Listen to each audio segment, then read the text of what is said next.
नमस्कार, मैं मनोज कुमार पालीवाल अलवर में ड्रीम द टारगेट क्लास में स्वागत करता हूं। देखिए, हम लोग जो पढ़ रहे थे वो अफवाह तंत्र पढ़ रहे थे और अफवाह तंत्र में जो हम लोगों का अफवाह तंत्र चल रहा था, देखिए राजस्थान में जो अफवाह तंत्र को बांटा गया है वो 3 भागों में इस अफवाह तंत्र को बांटा गया है, जिसमें से देखिए ये वाली जो अफवाह तंत्र है इसको बोला जाता है अरब सागरीय अफवाह तंत्र या अरब सागर की ओर जल ले जाने वाली नदियां। इसको बोला जाता है बंगाल की खाड़ी का अफवाह तंत्र, यानी कि बंगाल की खाड़ी की ओर जल ले जाने वाली नदियां। और एक राजस्थान में ऐसी नदियां पाई जाती हैं जो कि ना तो अपना जल किसी खाड़ी में गिराती हैं, ना ही किसी सागर में गिराती हैं, और राजस्थान के अंदर ही यानी कि अंदर या आंतरिक भाग में लुप्त हो जाती है। उस अफवाह तंत्र को बोला जाता है अंत्य प्रवाही नदी तंत्र या अंत्य प्रवाही तंत्र। देखो, जिसमें से 17.4% जो नदियां हैं, यानी कि यूं मान लीजिए कि अगर राजस्थान में कितने प्रतिशत नदियां हैं, 100%, उस 100% में से 17.4% नदियां कहां पर ले जाती हैं अपना जल? अरब सागर में। बेमाने बंगाल की खाड़ी, बेमाने कितना परसेंट बेटा? 22.4% अपनी जल कहां लेकर जाती हैं? बंगाल खाड़ी में। बची कुची क्या है? अंत्य प्रवाही। तो अंत्य प्रवाही जो नदियों का जो प्रतिशत होगा राजस्थान में वो कितना है? 60.2%। क्लियर है यहां तक? आगे देखो, हम लोगों ने ये वाला कंप्लीट कर लिया है, ये वाला कंप्लीट कर लिया है। बचा कौन सा है? बंगाल की खाड़ी नदी तंत्र। तो हेडिंग डालना आप लोग, राजस्थान में बंगाल की खाड़ी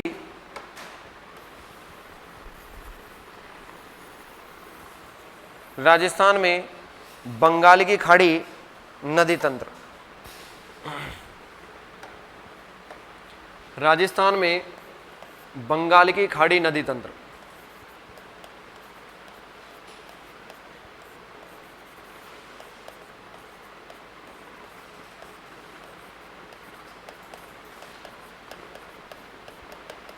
देखिए, राजस्थान में जो बंगाल की खाड़ी का नदी तंत्र है उसमें आप लोग जो नदियां पढ़ते हो वो मुख्य रूप से जो नदियां पढ़ते हो वो कौन सी पढ़ोगे? एक तो चंबल, एक चंबल की ही सहायक नदी है, लेकिन इसको आप लोग अलग नदी तंत्र में पढ़ते हो। कौन सा? बनास। बनास के बाद में जो आप लोग पढ़ते हो वो बनास की एक सहायक नदी है, और इस सहायक नदी को बोला जाता है क्या? बेडच। और बेडच की एक सहायक नदी है जिसको क्या बोला जाता है? मेनाल बोला जाता है। क्या बोला जाता है? मेनाल। तो ये बंगाल की खाड़ी की ओर जल ले जाने वाली क्या है? मुख्य नदियां हैं। अब देखो, आप लोग सोच रहे होंगे कि ये सारी की सारी नदियां कहां पर जाती हैं? बंगाल खाड़ी में। लेकिन राजस्थान में ऐसी एक भी नदी नहीं है जो कि अपना जल प्रत्यक्ष रूप से, जो कि अपना जल कहां पर प्रत्यक्ष रूप से किस में गिरा दे? बंगाल खाड़ी में। देखो, ये रहा भारतीय हिस्सा, और भारतीय हिस्से में ये वाली जो खाड़ी है इसको क्या बोला जाता है? बंगाल की खाड़ी बोला जाता है। अगर हम लोग देखें तो राजस्थान की जो भी नदियां हैं, ये रहा अरावली पर्वतमाला, ये रहा राजस्थान का पश्चिमी भाग। देखो, राजस्थान के पूर्व से जो भी नदियां हैं निकलती हैं, जो भी, वो अपना जल बंगाल की खाड़ी में जरूर लेकर जाती हैं, लेकिन प्रत्यक्ष रूप से राजस्थान से निकलकर एक भी ऐसी नदी नहीं है जो सीधा अपना जल कहां पर ले जाए? बंगाल खाड़ी में। इसका अर्थ क्या है? तो फिर ये नदियां कहां पर जाती है? तो देखो, ये नदियां जो जाती हैं ये पहले जाकर गिरती है किस नदी में? यमुना नदी में। और यमुना के ऊपर से आती कौन सी? यानी कि ये आती है ऊपर से कौन सी?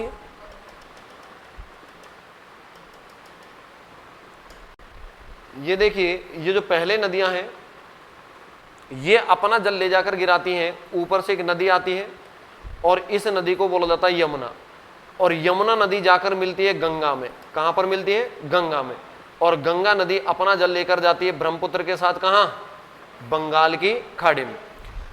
अब अगर ये पूछा जाए कि राजस्थान की ऐसी कौन सी नदी है कि जो कि सीधा अपना जल प्रत्यक्ष रूप से डायरेक्ट इसमें जाकर गिरती हो, तो एक भी नहीं है।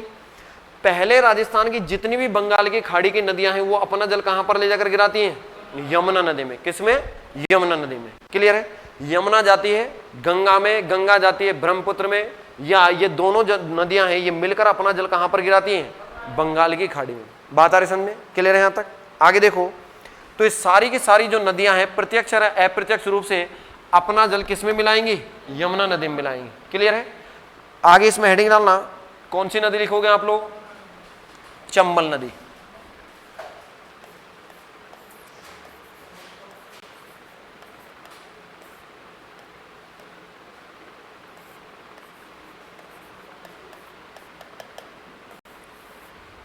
चंबल नदी। देखो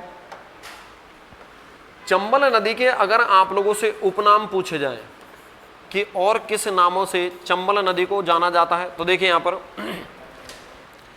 चंबल नदी को ही बोला जाता है चर्मणवती। क्या बोला जाता है इसी को? चर्मणवती बोला जाता है। किस नदी को? चंबल नदी को। इसी को बोला जाता है कामधेनु। क्या बोला जाता है इसी को? कामधेनु। कामधेनु गाय की नस्ल है और गाय की नस्ल ऐसी नस्ल है कि जो कि 12 के 12 महीने दूध देती है। कौन सी? कामधेनु। ठीक है, इसलिए 12 के 12 महीने बहने के कारण भी इसको क्या बोला जाता है? कामधेनु बोला जाता है। किस नदी को? चंबल नदी को। आगे देखो, कामधेनु के साथ साथ इसको बोला जाता है 12 मासी, यानी कि 12 के 12 महीना बहने वाली नदी। और अगर 12 मासी होगी तो ये नित्य प्रतिदिन बहेगी, यानी कि इसको बोला जाता है नित्यवाही। कौन सी नदी को? चंबल नदी को। इसके बाद देखो, इसी नदी को बोला जाता है राथा नदी। कौन सी नदी बोला जाता है इसको? राथा नदी। कौन सी नदी को? चंबल नदी। क्लियर है यहां तक? आगे देखो, अब अगर आप लोगों से पूछा जाए कि चंबल नदी का उद्गम कहां से होता है और कहां से आई, ये कहां को जाएगी, ऐसा, तो ये तो पढ़ना ही पड़ेगा। देखो राजस्थान का अगर हम लोग देखें तो देखो ये रहा राजस्थान, और राजस्थान की ये वाली जो पूरी की पूरी जो सीमा है, ये जिस राज्य से लगती है वो राज्य कौन सा होगा? ये राज्य कौन सा होगा पूरा का पूरा? ये मध्य प्रदेश। कौन सा होगा ये? मध्य प्रदेश। तो देखो यहां पर जो ये नदी है, ये इस प्रकार से इस राज्य से निकलकर, किस राज्य से निकलकर, देखो राज्य अगर पूछा जाए तो राज्य कौन सा होगा? मध्य प्रदेश होगा। एमपी का अर्थ मनोज पालीवाल नहीं है, क्या है? मध्य प्रदेश। अगर आप लोगों से पूछा जाए कि यहां पर जिला कौन सा होगा, तो यहां पर जो जिला होगा वो होगा इंदौर। कौन सा जिला होगा? इंदौर। और अगर आप लोगों से यहां पर पर्वत पूछा जाए तो देखो राजस्थान के संदर्भ में जो मध्य प्रदेश में आप लोग पर्वतमाला पढ़ते हो, वो एक ही पर्वतमाला पढ़ोगे जिसको क्या बोला जाएगा? विंध्याचल पर्वत बोला जाएगा। क्या बोला जाएगा? विंध्याचल पर्वत। इसके बाद में अगर आप लोगों से पूछा जाए कि यहां पर पहाड़ी कौन सी है, क्योंकि पर्वत तो बहुत बड़ा होता है, उसमें क्या पाई जाती है? पहाड़ियां। तो अगर आप लोगों से पूछा जाए कि यहां पर पहाड़ी कौन सी है, तो एक पहाड़ी आती है, इस पहाड़ी को बोला जाता है जानापाव की पहाड़ी। कौन सी पहाड़ी बोला जाता है इसको? जानापाव पहाड़ी बोला जाता है। और जानापाव पहाड़ी का अगर देखें तो ये किस जिले में? अरे किस जिले में? मध्य प्रदेश के इंदौर जिले में। किस जिले में है? इंदौर में। तो देखो जानापाव पहाड़ी का अगर देखें तो ये रही जानापाव की पहाड़ी, ये पेड़ पौधे उग रहे हैं यहाँ पर, ये हरियाली है। ठीक है, इसके बाद में देखो यहां से एक नदी का उद्गम होता है और इस नदी को क्या बोला जाता है?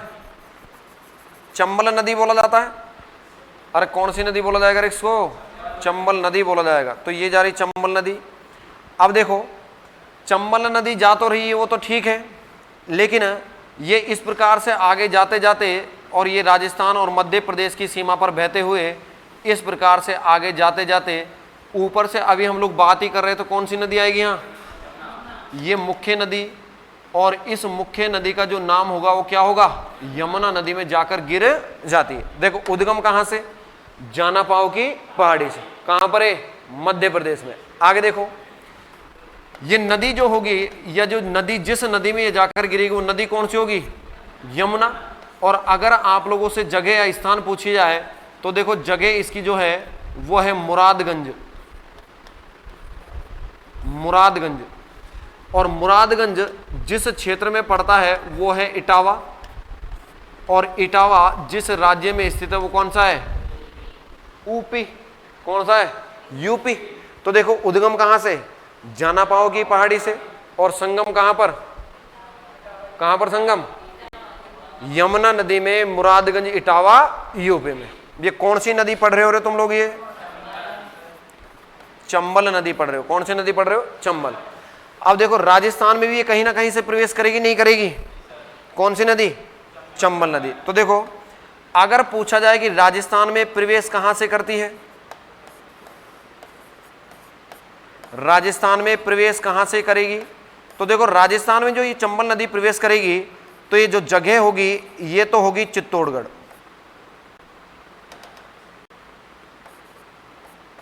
कौन सी होगी ये? चित्तौड़गढ़। और चित्तौड़गढ़ में सॉरी जो जिला होगा वो तो होगा चित्तौड़गढ़, और चित्तौड़गढ़ में जो जगह होगी वो जगह होगी चौरासीगढ़। कौन सा गढ़ होगा ये? चौरासीगढ़। ये रहा चौरासीगढ़। चौरासीगढ़ कहाँ है? चित्तौड़ में। तो राजस्थान में प्रवेश, देखो इसको कैसे याद रखोगे, देखो च माने चंबल, च माने चौरासीगढ़, च माने क्या? चित्तौड़गढ़। क्लियर है? राजस्थान में प्रवेश च माने चंबल, च माने चौरासीगढ़, च माने क्या? चित्तौड़। आगे देखो जैसे ये नदी आगे जाती है तो यहां पर देखिए आगे जाकर इसमें एक नदी और आकर मिलती है और इस नदी को बोला जाता है बामनी, या इसी को बोला जाता है ब्राह्मणी। ठीक है, ये बामनी यहां पर आकर मिल गई किसमें? चंबल नदी में। तो देखो ये जो जगह है इस जगह को बोला जाता है भैंसरोडगढ़, भैंसरोडगढ़। और भैंसरोडगढ़ भी आप लोगों का जिस जिले में पड़ता है वो कौन सा है? चित्तौड़ है। अब देखो यहां पर भैंसरोडगढ़ में राजस्थान का सबसे ऊंचा जलप्रपात का निर्माण होता है और इस जलप्रपात को क्या बोला जाता है? चूलिया। क्या बोला जाता है इसको? चूलिया। ये रहा चूलिया जलप्रपात। और चूलिया जलप्रपात राजस्थान में जिस जिले में वो कौन सा है? भैंसरोडगढ़ स्थान पर जिस जिले में वो कौन सा है? चित्तौड़। आगे देखो जो इसकी ऊंचाई है वो है 18 मीटर। कितनी ऊंचाई है? 18 मीटर। और राजस्थान में अगर पूछा जाए कि ये सबसे ऊंचा जलप्रपात कौन सा है तो राजस्थान में जो सबसे ऊंचा जलप्रपात है वो कौन सा है? चूलिया जलप्रपात। देखो इधर ये चे का आंकड़ा आप लोगों को याद रखना। देखो च माने क्या? चंबल, च माने चौरासीगढ़, च माने चू माने चूलिया। ठीक है, एक दो बारी बोलना, ज्यादा रिपीट नहीं करना है इसको। क्या बोला जाता है? चूलिया। क्या है ये? चूलिया है। क्लियर है? कहां पर? भैंसरोडगढ़ चित्तौड़ में। तो अगर देखो आप लोगों से ये पूछा जाए कि राजस्थान में जो सबसे ऊंचा जलप्रपात है किन दो नदियों के संगम पर बनता है तो ये कौन सा होगा? एक तो बामनी और एक कौन सा हो जाएगा? मुख्य नदी कौन सी? यारी नीचे से कौन सी? चंबल। तो यहां पर देखिए एक दुर्ग और बना हुआ है।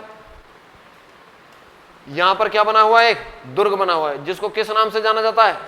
भैंसरोडगढ़ नाम से ही जाना जाता है। क्लियर है? तो भैंसरोडगढ़ दुर्ग बोले तो बामनी और किस नदी के संगम पर? चंबल नदी के संगम पर। लिखो इसमें, लिखिए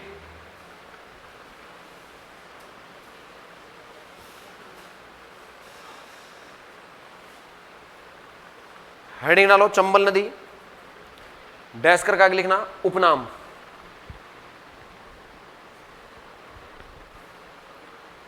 उपनाम में लिखना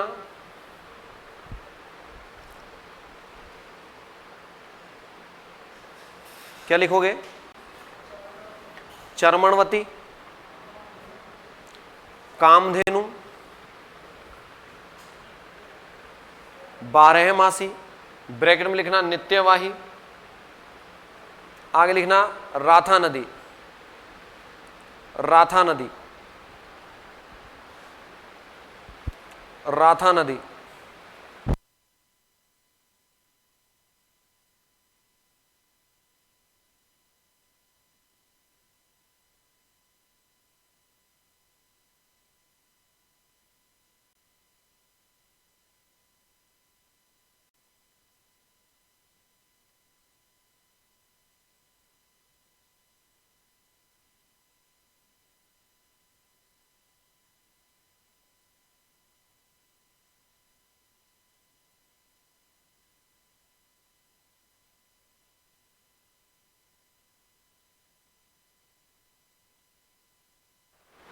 आगे लिखना इसमें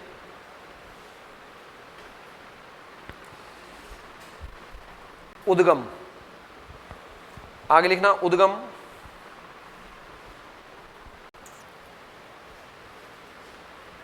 उद्गम। राज्य मध्य प्रदेश, उद्गम राज्य मध्य प्रदेश।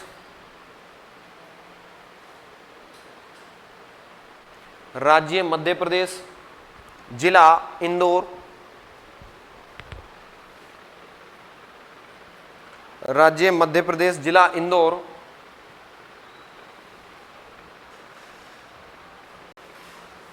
पर्वत कौन सा? विंध्याचल, पहाड़ी जानापाव, पहाड़ी जानापाव,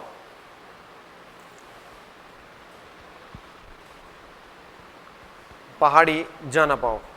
ठीक है, देखो मध्य प्रदेश से विंध्याचल पर्वत से दो नदियां निकलती है, एक तो जाती है इस ओर, आप लोगों ने पढ़ा होगा माही, मैं माने माही, मैं माने मेहंद झील, मैं माने माही, मैं माने मेहंद झील। ठीक है, इसके बाद में ये क्या है? इच्चा है।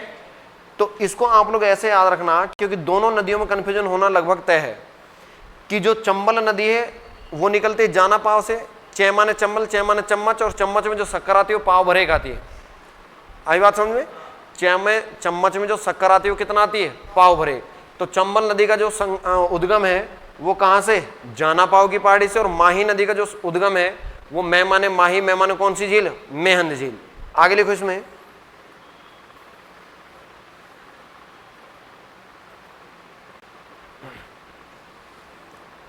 क्या लिखोगे आगे? से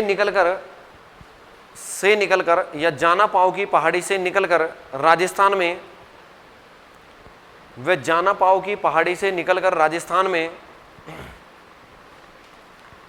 वे जानापाव की पहाड़ी से निकलकर राजस्थान में चौरासीगढ़ चित्तौड़ से प्रवेश करती है, चौरासीगढ़ चित्तौड़ से प्रवेश करती है।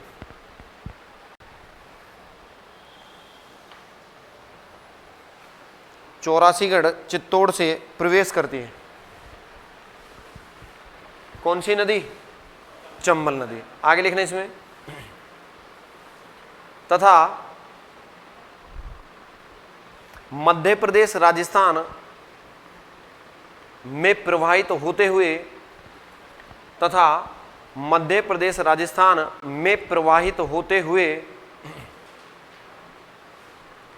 तथा मध्य प्रदेश राजस्थान में प्रवाहित होते हुए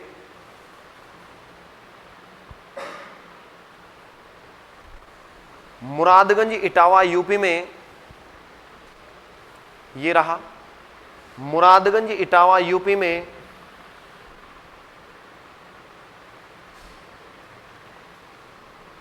यमुना नदी में मिल जाती है। मुरादगंज इटावा यूपी में यमुना नदी में मिल जाती है। कौन सी नदी भैया? चंबल नदी। कहां से निकलती है? पाव भरे जानापाव की पहाड़ी से। राजस्थान में प्रवेश, चे माने चंबल, चे माने चौरासीगढ़, चे माने क्या? चित्तौड़। जलप्रपात चू माने चूलिया। कौन सा हो जाएगा? चूलिया। क्लियर है?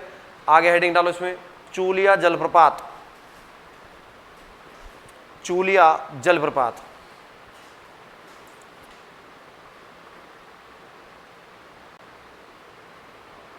लिख लिया? इसमें लिखना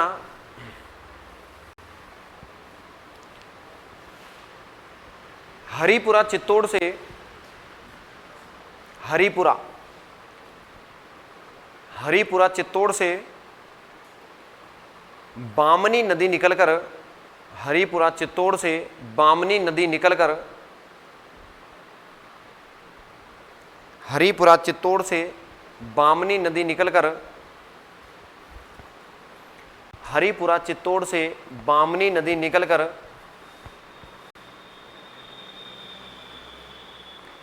भैंसरोडगढ़ चित्तौड़ में,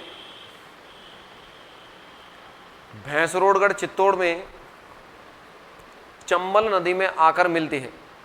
भैंसरोडगढ़ चित्तौड़ में चंबल नदी में आकर मिलती है, तथा राजस्थान के सबसे ऊंचे, तथा राजस्थान के सबसे ऊंचे चूलिया जलप्रपात का निर्माण होता है, तथा राजस्थान के सबसे ऊंचे चूलिया जलप्रपात का निर्माण होता है। कौन से में? किस जगह पर? ये भैंसरोडगढ़ चित्तौड़ में। क्लियर है? तो कौन सी दो नदियों के संगम पर स्थित है? बामनी और कौन सा? चंबल। आगे लिखना, भैंसरोडगढ़ दुर्ग बराबर चित्तौड़, भैंसरोडगढ़ दुर्ग बराबर चित्तौड़, और डैश करके आगे लिख देना कौन कौन सी नदियों के संगम पर है? चंबल प्लस बामनी। भैंसरोडगढ़ चित्तौड़, चंबल प्लस बामनी। लिख लिया क्या? क्लियर है यहां तक? जहां पर आप लोगों ने जलप्रपात लिखा है वहां पर ब्रैकेट में लिख देना ऊंचाई बराबर 18 मीटर। ऊंचाई कितनी इसकी? 18 मीटर। किसकी? चूलिया जलप्रपात की। किसकी ऊंचाई है? 18 मीटर, चूलिया जलप्रपात की। आगे देखो, चूलिया जलप्रपात के बाद में अगर आप लोगों से पूछा जाए कि नदी आप लोग कौन सी पढ़ रहे हो, और कौन सी पढ़ रहे हो नदी? चंबल। तो देखो, चंबल नदी में अगर आप लोगों से पूछा जाए कि जो चंबल नदी है, ये चंबल नदी का जो प्रवाह क्षेत्र होगा वो कितने जिलों से होकर गुजरता है, या कौन कौन से जिले आते हैं? तो देखो, प्रवाह क्षेत्र में अगर पूछा जाए कि चंबल नदी का जो प्रवाह क्षेत्र है इस प्रकार से है, ये चंबल नदी जा रही थी भाई, तो राजस्थान में एक तो वो वाला जिला जहां से ये प्रवेश करती है, कौन सा? कौन सा होगा? चित्तौड़गढ़, प्लस ये वाला जो क्षेत्र आता है, ये वाला जो क्षेत्र आता है ये आता है कोटा और बूंदी का। किसका आता है? ये कोटा और बूंदी का। और ये वाला यहां से लेकर यहां तक जो आप लोगों ने पढ़ा है वो पढ़ा है चंबल नदी के मैदान में। कौन सा क्षेत्र? डांग। क्लियर है? बात आ रही समझ में? तो देखो, एक जिला तो कौन सा हो गया? चित्तौड़। अगर पूछा जाए कि चंबल का जो अपवाह क्षेत्र होता है कि कितने जिलों से चंबल नदी बहती है, तो चंबल नदी जो बहती है वो कितने जिलों से बहती है? 6 जिलों से। अब 6 जिलों में देखो, एक तो कौन सा जिससे प्रवेश करेगी? वो दो हाड़ौती वाले कौन से आएंगे? एक तो आएगा कोटा और दूसरा क्या आएगा? बूंदी आएगा। दूसरा क्या आएगा यहाँ पर? बूंदी। इसके बाद में देखो, डांग में शामिल आप लोग जिले बता सकते हो, जैसे एक होगा करौली, एक होगा धौलपुर और एक होगा क्या? सवाई माधोपुर। तो 3 जिले डांग वाले। यानी कि सी बोले तो यहां पर सी का अर्थ अपने हिसाब से मत लगाना, क्या हो जाएगा? करौली हो जाएगा। क्या हो जाएगा? करौली। आगे देखो, डी का अर्थ यहां पर क्या हो जाएगा? धौलपुर हो जाएगा। क्या हो जाएगा? धौलपुर। और एस या एस एम से जो अर्थ हो जाएगा वो क्या हो जाएगा? सवाई माधोपुर। तो डांग की रानी काली थी जिसको क्या बोला गया है? करौली। और डांग का राजा धोड़ा है जिसको क्या बोला जाता है? धोड़ा। धोड़ा यानी कि क्या हो जाएगा? धौलपुर। राजा तो हमेशा भूरा ही होता है, ऐसा ही है, धोड़ा ही होगा राजा। तो देखो, डांग की रानी बोले तो करौली और डांग का राजा बोले तो क्या? धौलपुर। तो 3 जिले ये, एक जिससे प्रवेश करती है वो 2 हाड़ौती वाले कौन कौन से? कोटा और बूंदी। देखो याद रखना, अगर ये पूछा जाए कि चंबल नदी का प्रवाह क्षेत्र हाड़ौती संभाग के कितने जिलों से होकर गुजरता है, या कितने जिलों से होकर चंबल नदी गुजरती है, तो केवल 2 ही जिले आएंगे। कौन कौन से? कोटा और कौन सा? बूंदी आएगा। क्लियर है यहां तक? क्योंकि हाड़ौती संभाग में राजस्थान में 4 जिले काउंट किए जाते हैं, 4 जिले गिने जाते हैं, जैसे ये 4 जिले आते हैं, कोटा, बूंदी, बारां और झालावाड़। क्लियर है यहां तक? बात आ रही समझ? अब देखो, ये चंबल नदी यहां से जा रही है, ये जा रही चंबल नदी। ये कौन सी नदी जा रही है भैया? चंबल नदी जा रही। ऊपर से नदी कौन सी आती है? यमुना। देखो, चंबल नदी का जो प्रवाह क्षेत्र है इस प्रकार से इसमें नदियां आकर मिलती हैं, इस प्रकार से। तो ये जो प्रवाह क्षेत्र ये हो गया, या जो अपवाह क्षेत्र हो गया, ये इस प्रकार से हो जाता है। यानी कि ये अगर हम लोग इसको थोड़ा सा सीधा कर दे तो ये क्या बन जाएगा? एक वृक्ष बन जाएगा। तो चंबल नदी के अपवाह क्षेत्र का जो आकार होगा वो कैसा होगा? वृक्षाकार होगा। कैसा होगा? वृक्षाकार। तो अगर पूछा जाए कि राजस्थान में चंबल नदी का अपवाह क्षेत्र कैसा है, तो वो वृक्षाकार है। क्लियर है? और अगर पूछा जाए कितने जिलों से होकर गुजरता है, तो 6 जिलों से। लिखो इसमें, अपवाह क्षेत्र बराबर, अपवाह क्षेत्र बराबर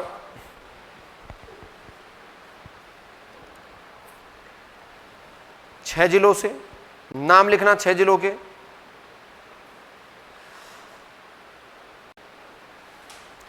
अपोहा क्षेत्र बराबर 6 जिले, 6 जिलों के नाम लिखना। पहला तो जहां से वो प्रवेश करती है, कौन सा? चित्तौड़गढ़।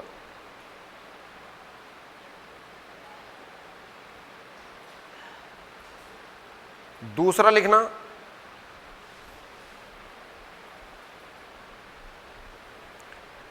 कोटा और बूंदी।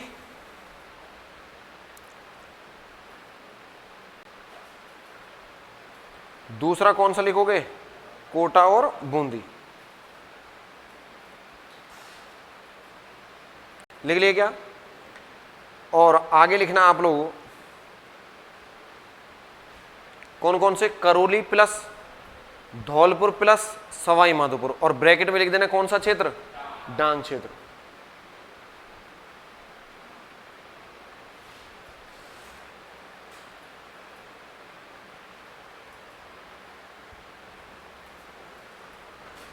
डांग क्षेत्र। क्लियर है यहां तक? नीचे लिखना चंबल नदी का अपोहा क्षेत्र वृक्षाकार है। चंबल नदी का अपोहा क्षेत्र वृक्षाकार है। चंबल नदी का अपोहा क्षेत्र वृक्षाकार है। लिख लिया क्या? क्लियर यहां तक? देखो आगे, अब देखो चंबल नदी की लंबाई देखो। चंबल नदी की जो लंबाई है उसमें आप लोग लंबाई जो पढ़ते हो वो देखो,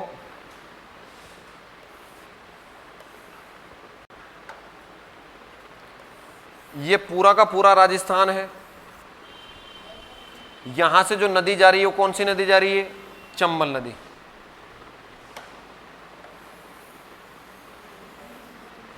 और ऊपर से जो नदी आ रही है वो कौन सी आ रही है? यमुना। ये कौन सी है? ये है चंबल। देखो भाई निकलती किस राज्य से है? मध्य प्रदेश से। और उसके बाद में कहां पर जाती है? राजस्थान में। और उसके बाद में कहां पर मरती है? यूपी में। किस नदी में मरती है? यमुना नदी में। ठीक है, बात आ रही समझ में? देखो यहां पर चंबल नदी की अगर आप लोगों से कुल लंबाई पूछी जाए, क्या पूछी जाए?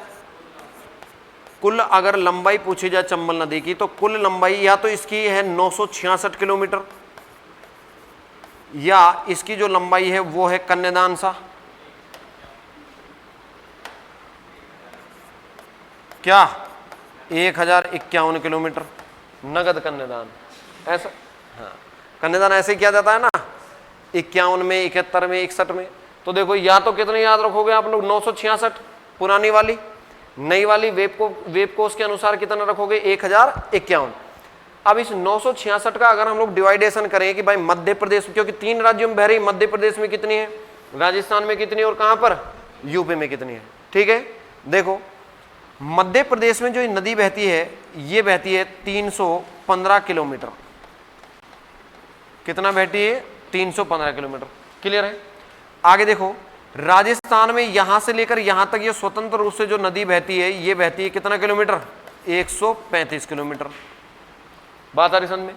इसके बाद में देखो ये राजस्थान और मध्य प्रदेश की सीमा में बहती है, यानी कि मध्य प्रदेश में भी बहती है। ये रहा मध्य प्रदेश, यहां पर ये वाला राज्य, और ये रहा अपने वाला कौन सा? राजस्थान। तो यहां पर जो ये सीमा बनाती है ये बनाती है 241 किलोमीटर या 252 किलोमीटर लंबी सीमा। किस किस के मध्य? राजस्थान और किसके मध्य? मध्य प्रदेश के मध्य। आगे देखो फिर यूपी में स्वतंत्र बहती है, तो यूपी में जो ये बहती है स्वतंत्र रूप से, तो यूपी में जो इसकी लंबाई हो जाएगी वो हो जाएगी कितना? 275 किलोमीटर। क्लियर है यहां तक? तो देखो अगर हम लोग 315, 135, 241, 275 को अगर जोड़ेंगे तो ये टोटल कितना बैठेगा? 966 किलोमीटर बैठेगा। कितना बैठेगा ये? 966 किलोमीटर। क्लियर है? बात आ रही समझ में? आगे देखो अब अगर आप लोगों से ये पूछा जाए कि भाई ये जो मध्य प्रदेश और राजस्थान के मध्य जो ये सीमा बनाती है ये नदी, ये कहां से कहां तक बनाती है? तो देखो ये वाला कोई ना कोई सा तो जिला होगा, और ये वाला भी कोई ना कोई सा जिला होगा, कोई जगह भी होगी। तो देखो यहां पर जो जिला आता है वो आता है सवाई माधोपुर, और लास्ट में जो राजस्थान का सबसे पूर्वी जिला है वो आप लोग पढ़ती है कौन सा, धौलपुर। तो देखो सवाई माधोपुर में जो जगह है, इस जगह को बोला जाता है पालिया। क्या बोला जाता है इसको, पा लिया है मैंने, ऐसा। आगे देखो धौलपुर में इस जगह को बोला जाता है पिनाहट। तो पिनाहट धौलपुर से लेकर और पालिया सवाई माधोपुर तक मध्य प्रदेश और राजस्थान के मध्य कितना किलोमीटर सीमा बनाती है, 252 किलोमीटर। कौन सी नदी, चंबल नदी। कौन सी नदी, चंबल ही पढ़ रहे हो ना भाई, हाँ। कौन सी नदी, चंबल नदी, है ना। पुरानी यादों में मत खो, है ना, पालिया से। तो लिखो इसमें,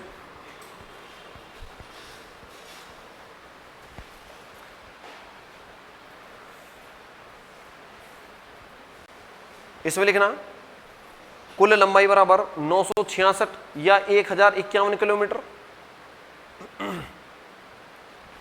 966 या 1051 किलोमीटर। आगे लिखना मध्य प्रदेश में 315। अरे भैया एमपी, मध्य प्रदेश को ही क्या बोला जाता है, एमपी बोला जाता है, ठीक है, हाँ। आगे लिखना राजस्थान में बराबर 135, राजस्थान में बराबर 135, यूपी में बराबर 275 किलोमीटर, यूपी में बराबर 275 किलोमीटर। किसकी लंबाई लिख रहे हो आप लोग, ये चंबल नदी की। आगे लिखना इसमें चंबल नदी पालिया सवाई माधोपुर से, चंबल नदी पालिया सवाई माधोपुर से पिनाहट धौलपुर तक, चंबल नदी पालिया सवाई माधोपुर से पिनाहट धौलपुर तक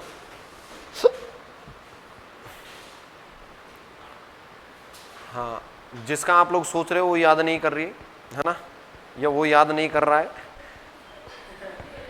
ये अनैच्छिक क्रियाएं हैं।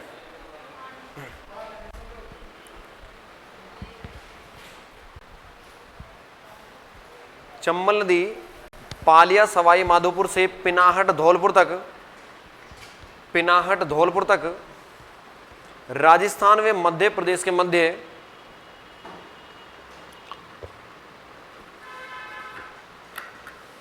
राजस्थान व मध्य प्रदेश के मध्य 241 किलोमीटर या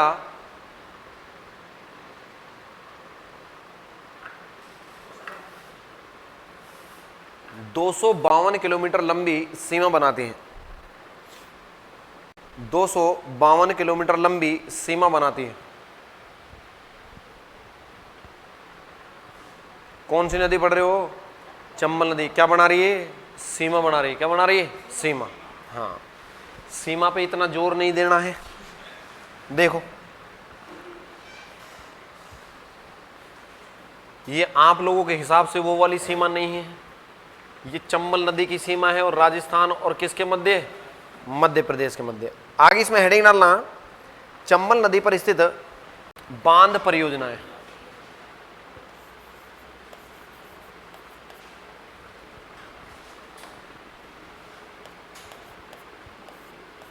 चंबल पर स्थित कौन सी परियोजना है, बांध परियोजनाएं। देखो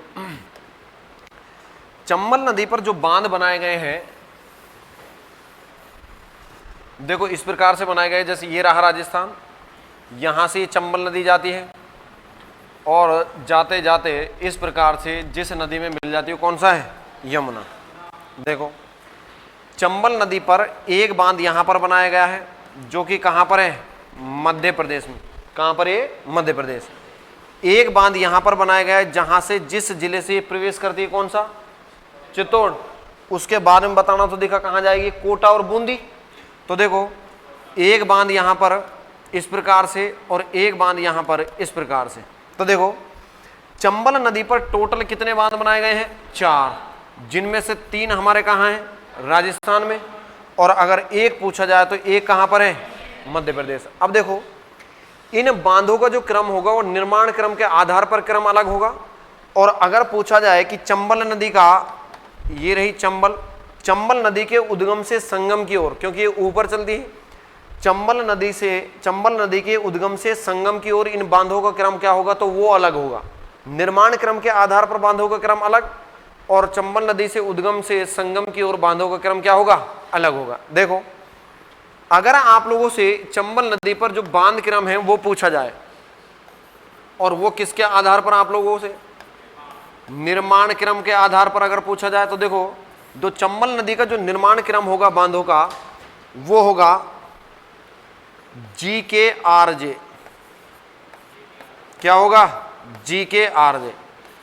आप लोग इसको सामान्य जीवन में अप्लाई करके देखो। अगर राजस्थान के किसी भी एग्जाम की तैयारी करोगे तो जीके पढ़नी जरूरी है, और किसकी पढ़नी जरूरी है, राजस्थान की, सीधी सी बात है। तो देखो, इससे जो आप लोगों का बांध बनेगा उसको बोला जाएगा गांधी सागर बांध। कौन सा बोला जाएगा इसको, गांधी सागर बांध। इससे जो बनेगा बांध इसको बोला जाएगा कोटा बैराज। कौन सा बोला जाएगा इसको, कोटा बैराज। इससे जो बांध बनेगा इसको बोला जाएगा राणा प्रताप सागर बांध। ये रहा राणा प्रताप सागर बांध। इससे जो बांध बनेगा इसको बोला जाएगा जवाहर सागर बांध। कौन सा सागर बांध बोला जाएगा इसको, जवाहर सागर बांध। हो गया कि क्रम, GKRJ। अब देखो, ये जब बना था तो ये जो सन था ये था 1959 बोले तो 59। आगे देखो, और ये इसके एक साल बाद 1960, ये बने था 1970 में, और ये बना था 1972-73 में। हो सकता है आप लोगों को अलग अलग किताबों में ये जो सने अलग मिल जाए, लेकिन आप लोगों को पढ़ना क्या है, यही पढ़ना है। तो देखो, गांधी सागर बांध बोले तो 1959, कोटा बैराज बांध बोले तो 1960, और राणा प्रताप सागर बांध बोले तो 1970, और जवाहर सागर बांध बोले तो 1972 या 73। अब देखो, ये तो हो गया इनका निर्माण क्रम।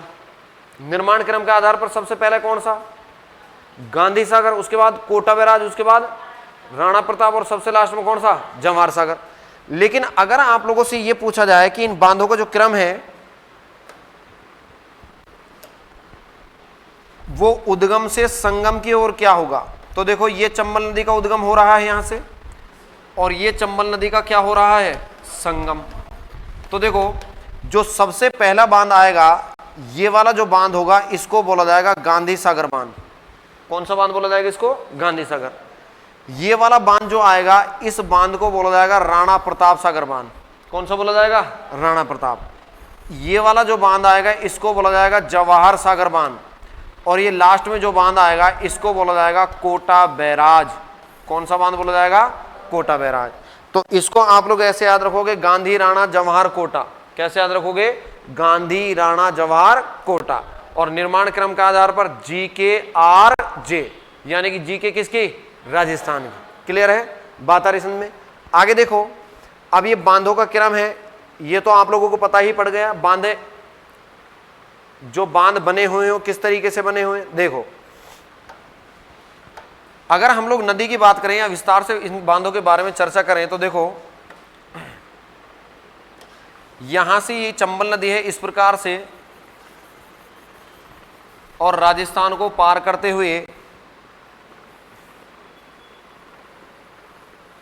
ये कौन सी नदी जा रही है,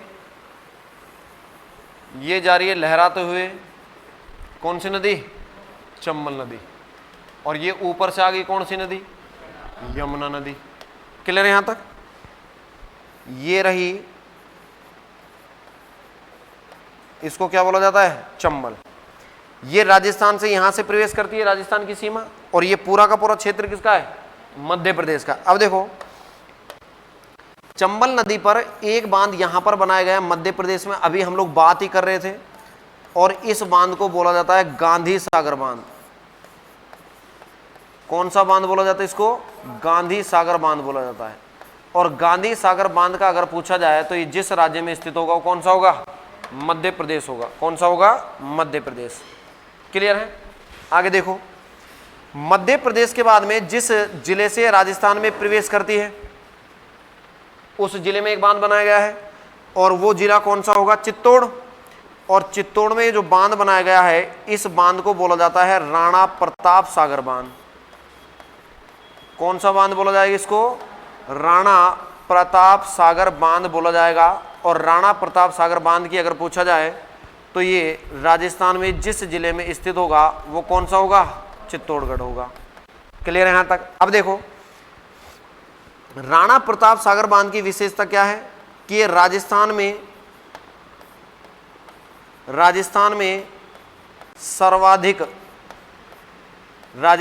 सर्वाधिक जल भराव क्षमता वाला बांध है। जल भराव क्षमता वाला बांध है। कौन सा बांध? राणा प्रताप सागर बांध। बात आ रही समझ में? राजस्थान में सर्वाधिक जल किस में भरा जाता है? राणा प्रताप सागर बांध में। क्लियर है? इसके बाद देखो, आप लोगों ने एक यहां पर परमाणु संयंत्र सुना होगा, सुना है, जिसका नाम क्या है? रावत भाटा। तो रावत भाटा कहां पर है? रावत भाटा कहां है? तो ये क्या है? एक राजस्थान का परमाणु संयंत्र है। राजस्थान का कौन सा संयंत्र है? परमाणु संयंत्र है, जो कि किस जिले में स्थित है? चित्तौड़गढ़ में। तो देखो पूछा जाता है कि राणा प्रताप सागर बांध के द्वारा या रावत भाटा परमाणु संयंत्र में किस बांध के द्वारा जलापूर्ति कराई जाती है? तो देखो ये जो जलापूर्ति कराई जाती है, ये जलापूर्ति कराई जाती किसके द्वारा? राणा प्रताप सागर बांध के द्वारा। क्लियर है यहां तक? बात आ रही समझ में? देखो क्वेश्चन कभी कभार ये जो बेकार जो क्वेश्चन होते हैं छोटे छोटे, इन पर डिस्ट्रैक्ट करने के लिए पूछे जाते हैं। देखो भाई राणा प्रताप सागर बांध कहां पर है? चित्तौड़। रावत भाटा परमाणु संयंत्र भी कहां पर है? चित्तौड़। ठीक है, अब देखो ये पूछा जाता है कि रावत भाटा परमाणु संयंत्र में जो जलापूर्ति कराई जाएगी वो किस बांध से राजस्थान में कराई जाती है? तो भाई हमारा दिमाग खराब थोड़ी है, हम मध्य प्रदेश से पानी लेंगे। भाई राजस्थान में ही भरपूर मात्रा में राणा प्रताप सागर बांध में पानी है, तो यहीं से तो पानी लेंगे।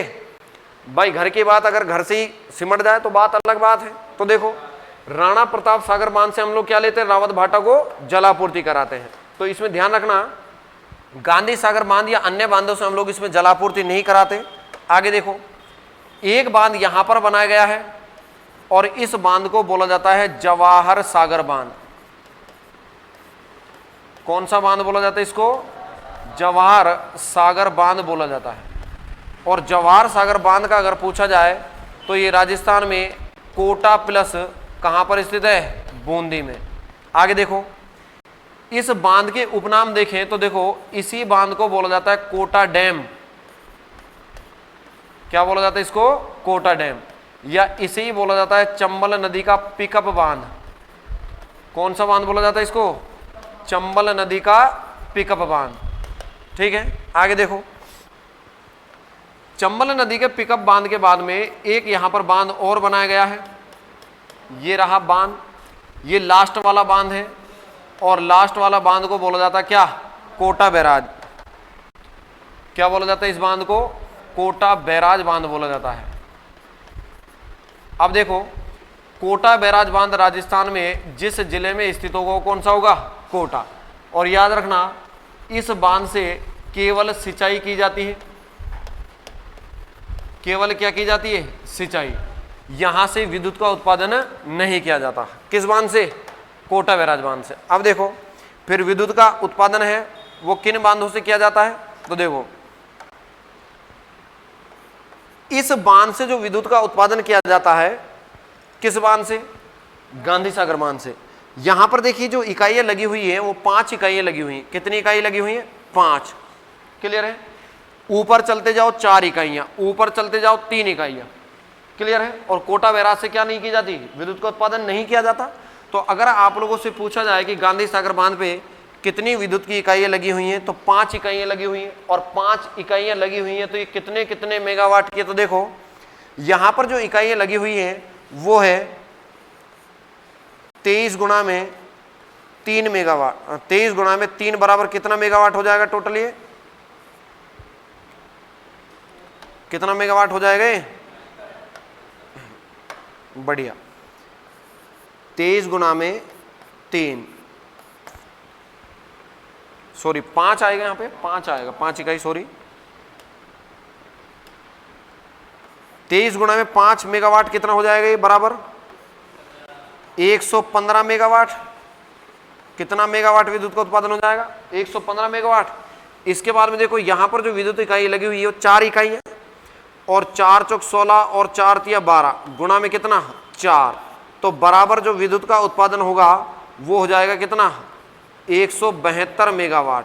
कितना उत्पादन हो जाएगा 172 मेगावाट। तो ये जो इकाइयां हैं ये इस प्रकार से लगी हुई हैं। इसके बाद में देखो तीसरे बांध में जो विद्युत का उत्पादन किया जाता है वो 33 मेगावाट की 3 इकाइयां लगी हुई है, और टोटल जो विद्युत का उत्पादन हो जाएगा वो हो जाएगा कितना 99 मेगावाट। तो इससे देखो 3 बांधों से तो विद्युत का उत्पादन किया जा रहा है, एक बांध से केवल क्या की जा रही है, जल आपूर्ति की जा रही है, ठीक है, केवल सिंचाई की जा रही है। अब इन 3 बांधों में अगर हम लोग देखो इनका डिवाइडेशन करें, ये तो रहा डिवाइडेशन, अगर हम लोग इनका टोटल देखें तो टोटल में जो एक तो है 99 मेगावाट और एक कितना है 172, एक कितना है 115, तो इनका टोटल अगर हम लोग करेंगे तो ये बैठेगा 386 मेगावाट। कितना बैठेगा ये 386 मेगावाट कुल विद्युत का उत्पादन किया जाता है, किससे, चंबल नदी पर स्थित बांध परियोजनाओं से। क्लियर है यहां तक, बात आ रही समझ में। अब देखो इन चारों बांधों में जो साझेदारी है वो राजस्थान प्लस किसकी है, मध्य प्रदेश की है। राजस्थान प्लस किसकी है, मध्य प्रदेश की।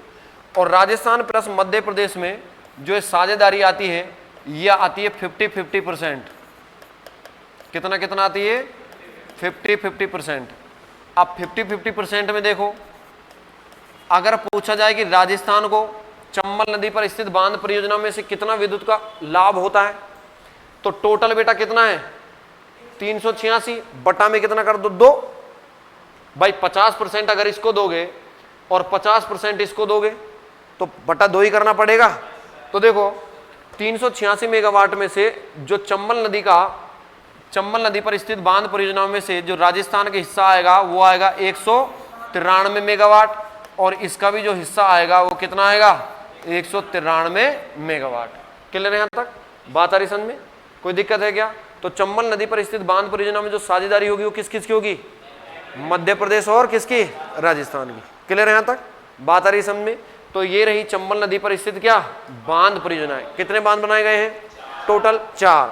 निर्माण क्रम बताना दिखा, जी के आर जे, और उद्गम से संगम की ओर जो बांधों का क्रम हो जाएगा वो क्या हो जाएगा, गांधी, राणा, जवाहर, कोटा।